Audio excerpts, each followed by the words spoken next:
Zo gula kalau lo mace subscribe button le icon bell kami na click sa vela kalau mlayang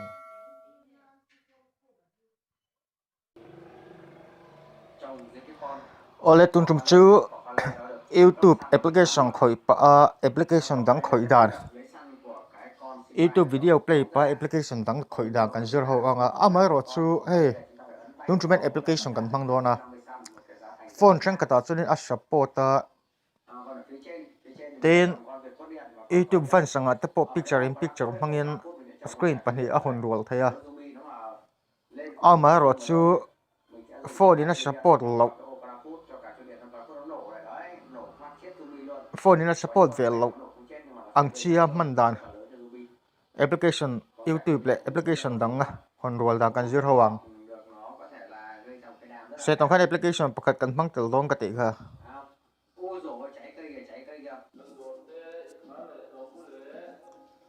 minimize play in background ti hi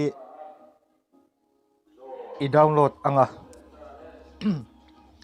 install anga mi download link hi video description en kadanga I download so in du to kanga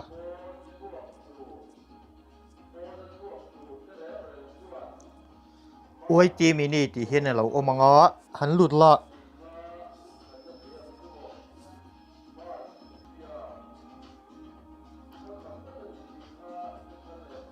tilai dot pathuma in an lut la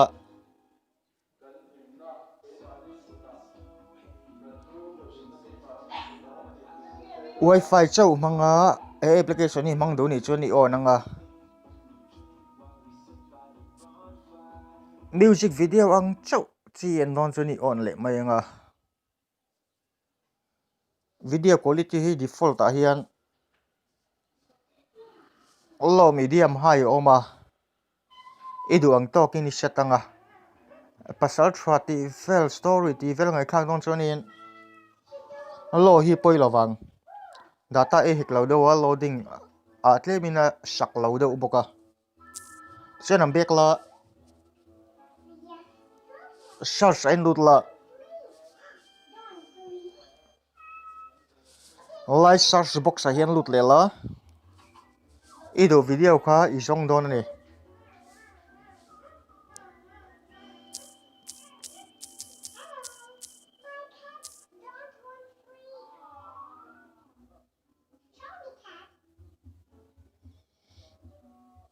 idu search nuai play anga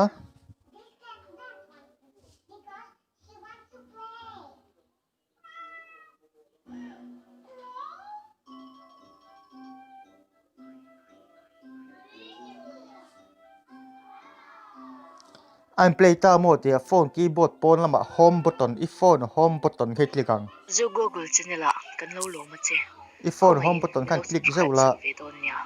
kalome tian allow I minimize to nga number 9612608775 Facebook poi va hong pa thei to ang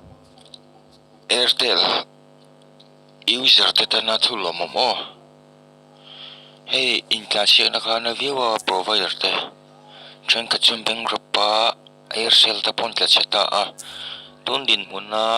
klacheta uber ta si idea vodale Airtel ten ni a amaro chu an leiba Airtel te hian an rule thei wangin an function le an run le thei ta ani chawa idea le vodai chu thitura tobral thumral to tura ngai phot maila tu chuan Geo haron chanve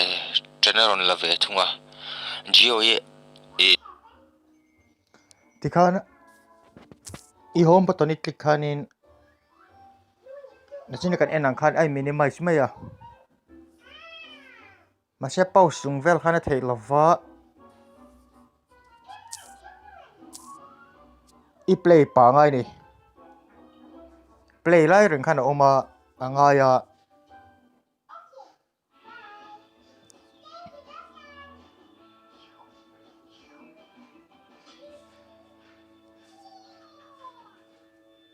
home button in click anga a company ni thui a fing katia atan tira lep nei mang lovin tlom mang khenin provider dang zong ti ai to min chita athi to nuwa po expert to nuwa po kan data monthly data expert to khan x kha close na ni close mai don ni idu to khuna an application dang ne na in hon pol vek thei ani ole soi tong khanin kha minimize na kha application kha video description and download link ka dang kalong me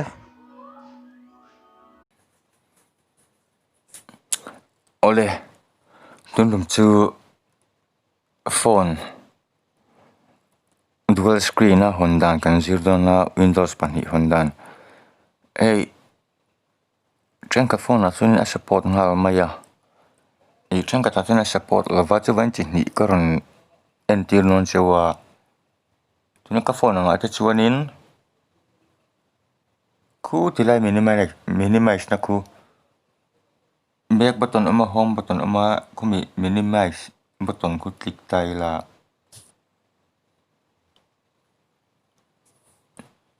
split screen tani kan click zewa chen kan duwa ha kan rak chawa chen anwaya YouTube kha lo po thil rang rang a thei ni en pa thei ngal ta a channel Facebook le WhatsApp te po khoi ko play game te po khel ko thei ta a browser ta po lu ko thei ta an YouTube pa khoi ngal vek thei ni ka play kha lo me ka play chun antina copyright ti du ma mi video va play hi anon review tel to chen sia ti khanin ta hian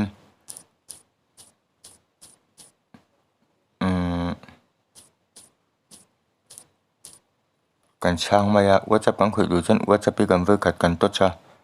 WhatsApp a lut maya YouTube pa ni chen YouTube pa ti khan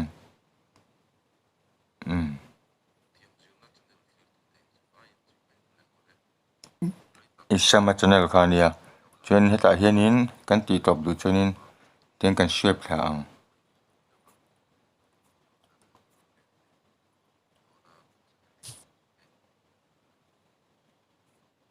chuanin a pakhat le ka chu phone in a support lo tan ni sela tuna hianin kan en chen jam le halang